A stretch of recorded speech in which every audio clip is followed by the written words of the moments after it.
So, hello, everybody. Welcome to the Now podcast. I am Tara Hunnewell, and I'm so excited to be here today with a very special guest. I'm here with Olivia Holm. Hello, Olivia. Hello, everyone. Thank you for joining us today.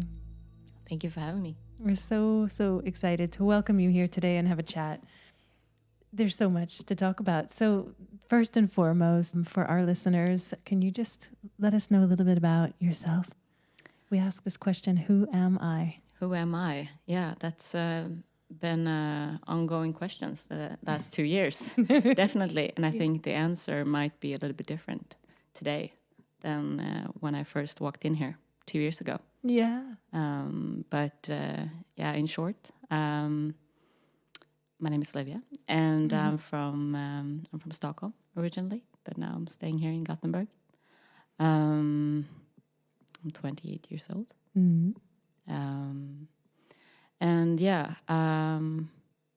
Well, who am I? So I grew up in Stockholm. I started playing soccer very early. That's been a big part of my life. I love it a lot. And then when I was 11, I moved to the States, to Texas. And I think something that's kind of big part of, I guess, my story. There's a lot of good things that happened there, but also I think a little bit of a culture shock for me. There's a big difference, I think, between Sweden and the States. Especially for an 11-year-old. For 11, it was... I was so used to being in school, and we pretty much just played. And all I could remember before that was that I played soccer during our recess and things like that. And then coming to the States, and I got to see how life would be if you focus a lot on performance. There was a lot of focus on performance. We got grades. You were measured in how well you performed in school, which was very new to me. Yeah, it was very, very different. And I think that triggered something in me. I realized that maybe I need to perform to, get friends in some ways. Yeah, sure. To fit in. To fit in, because it was such a big part of the culture in some way. Talked a lot about performance, even when you were 11 years old. So I think the first 6 months was not good. I mean, I didn't know the language. So it was, of course, also that, a big change. But then after 6 months, one day we started playing soccer during recess. And I felt like, oh, this is my expertise. This is what I do. And I joined, and it was a lot of fun. And, I got my first friend in 6 months, because all of a sudden everybody wanted to be friends with me. Because she's scoring. Because she's good at soccer. And that's when I realized, okay, this is actually a way to get people to like you if you perform very well. So that triggered something, and I just got this focus. So I learned English quite quick, and played soccer quite seriously.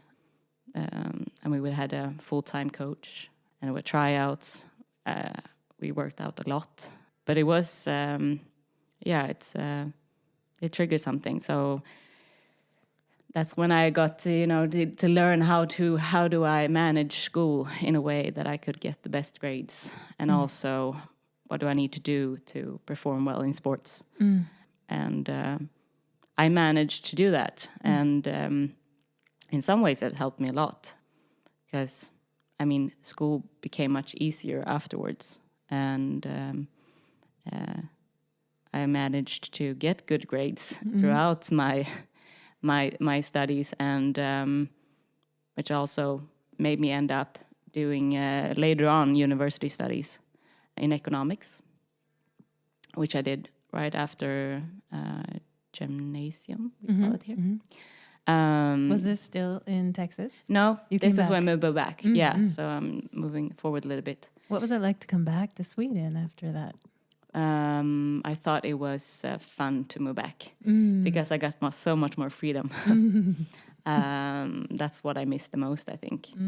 Just being able to take my bike to a friend's house or take the bus to go shopping or something like that. Because when we lived in the States, I was very dependent on my mom driving me everywhere. I mean, we had almost an hour to soccer practice just with the car. Wow. Which was, of course, a big difference than I could take my bike 5 minutes to soccer practice when I lived in Sweden. So, I was very dependent on my mom driving me everywhere. And I didn't really like that. I like to be free and to Freedom. Freedom. How ironic. America's the land of the free. Yeah, but not when you're a kid, Not when or at you're a least not kid. in Texas. The distances between school and between so everything big. is so big. Yeah. Um, So you went to university, studied economics. yeah, exactly. And because I think economics was something that interested me quite early. I realized that I was quite good at math. I liked working with numbers, which was something that I discovered in school. So I thought economics would be a good fit. And I think it was. It was a good fit. But also I have always had a passion for fashion. I love clothes and to express myself through clothes.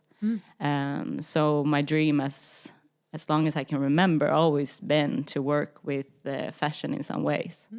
And so when I finished my university studies, my bachelor degree, I just said that, okay, I'm going to apply for all the jobs that sounds interesting, and I don't care where it is. I'll apply and then see if I get something. And I did, and it was in Borås, which, it's not a lot of people maybe that move from Stockholm to Borås, but I did because I thought that this could be a perfect fit. So I got a role as a controller for the studio, which I thought was really cool because then we had all the clothes there. We had stylists. There were shoots every day.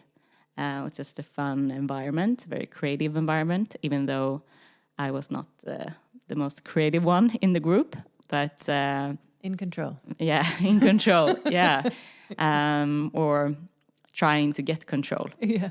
It was a bit of chaos when I started, but So I moved there when I was I just turned 22, and I learned a lot, and it went really fast. Got to manage a lot of projects, and also I think this discovered my interest for developing different processes and just making things more efficient. So I did that, and then after I think 11 months or something, I have solved all the problems that the department had, and also problems that occurred in between departments. So everything was running quite smooth, and I thought maybe I should do that master's now, because that was always something that I was thinking about, that I should do my master's degree as well. So I did that as well. And then, but I thought it would, since everything was running so smooth, I thought I can still work and do that on the side. It won't be a problem. Oh, yeah. Not one of my best decisions. So, I tried to work my controller job while doing the master's degree. I guess that's when I started my journey in the wrong direction, because I guess performance and achievements a little bit got too much. Got the best of you. Yeah, it got the best of me. Yeah, that's when the burnout process started. It became too much. Mm-hmm.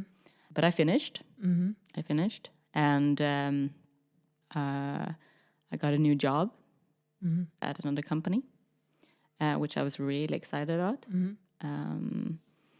As a production manager and business developer. So it was just what I was looking for. But unfortunately, because also starting a new job is it's a lot. It's a lot of new things to learn, and especially in a new role as well. So unfortunately, I only made it 6 months before I crashed. Yeah, after 2.5 years of having too much on my plate. Isn't that interesting that you saw the signs 2.5 years prior, but then you just keep pushing through? I keep pushing through. Mm-hmm. It's that burnout that didn't happen yesterday. It's been coming, but we somehow ignore the signals. So is that perhaps, my next question was, who was the Olivia that walked through the door here the first time? Was that when you found the now, or? Yeah, because I read that meditation is something that's good if you're going to try to get through a burnout. I mean, to get back to life. So that was something that I read, and I thought I'm willing to try anything. I just want to get back in the saddle. And so yeah, when I stepped through the doors, I was probably desperate for some solution to the situation that I was in. I need to try something different. Had you tried anything before that? No. So this was like your first attempt. Yes. This is going to work. Yes. And I mean, because all my attempts was more closer to like performing. I mean, running. Maybe I would do yoga, but was the closest to this that I had tried. But no, it was very different. So what was your first, do you remember, if you can like go back 2 years ago, what was your first experience with meditation here then? I remember that it was very eye-opening. I remember I walked in and I met Norvi. And it was actually a 2-session meditation. So I remember, you never tried meditation, and we're going to do 2 sittings. Like, can you manage it? And I was like, I don't know. Let's try. I didn't know what to expect. Yeah. But I remember that, it was a very special experience. I think because I was at that time, I was of course super tired, but also very sad and a lot of thoughts as well. Like, how could I let this happen to me? And in just after the first sitting, I felt like, this is such a release in some ways. Like I was able to be a little bit more clear, and I felt like when I opened my eyes, I could open them for the first time in a long time, because I've been so tired. So it's always been hard to keep my eyes open.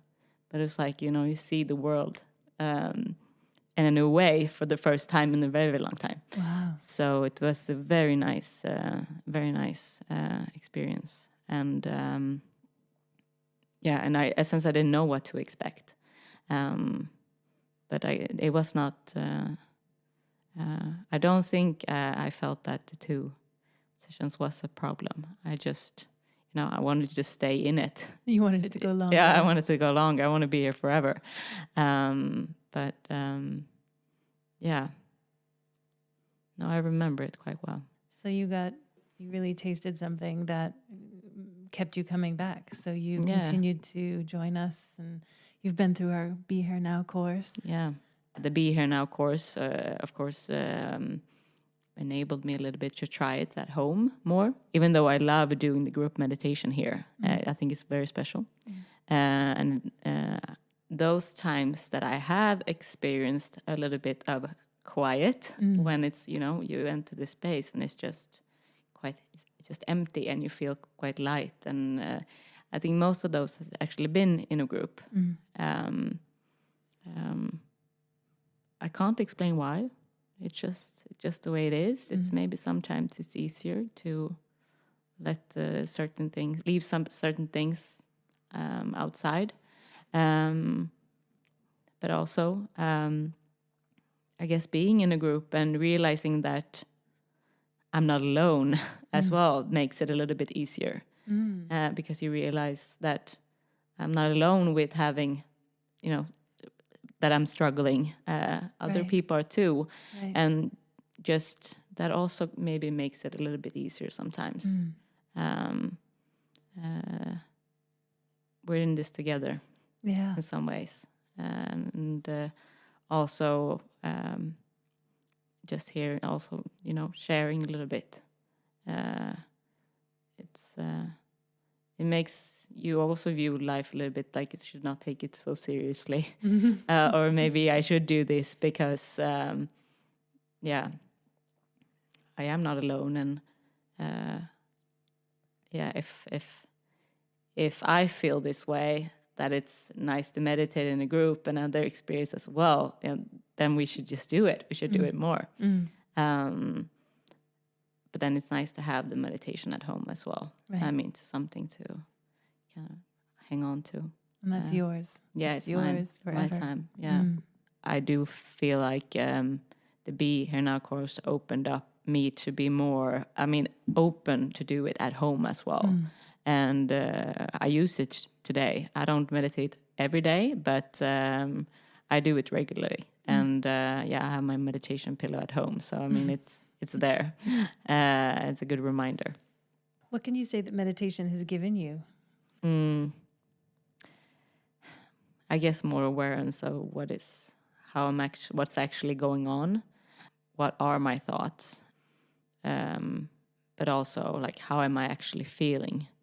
And that was sometimes very tough as well, to just sit with your thoughts and to feel sometimes how tired or, it's not all good because you get more aware. And I think for a long time, I did not listen to my body or to my needs or what my intuition was telling me. I just kind of kept on going until it was not possible to continue anymore.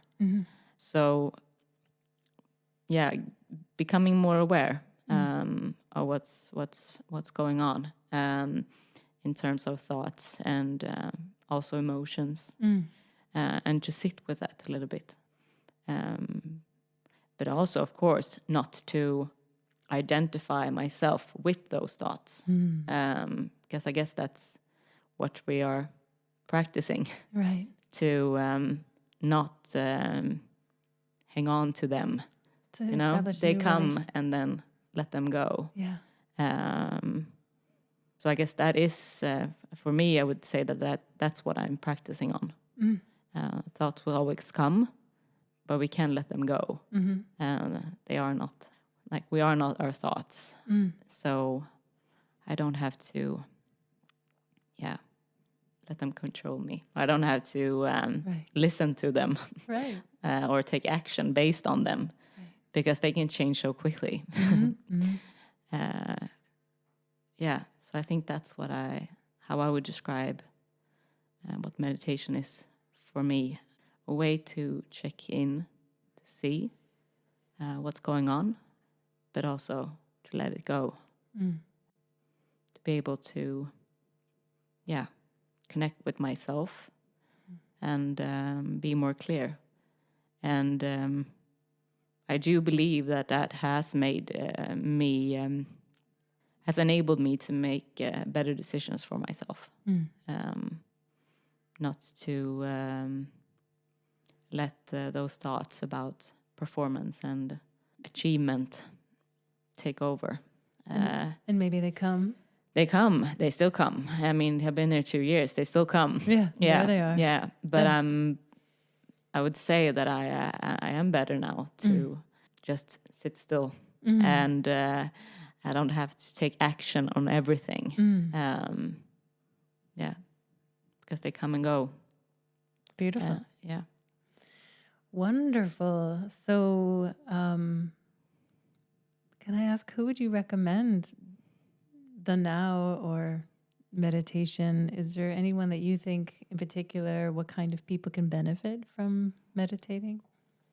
I would say anyone, but if I would be a little bit more specific, I would definitely say young achievers as myself. I mean,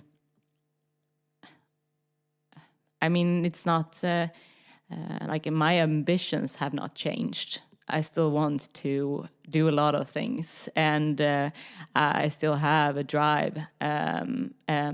But I just want, I think the now has helped me a little bit in like how can I approach it in a different way, and to find balance.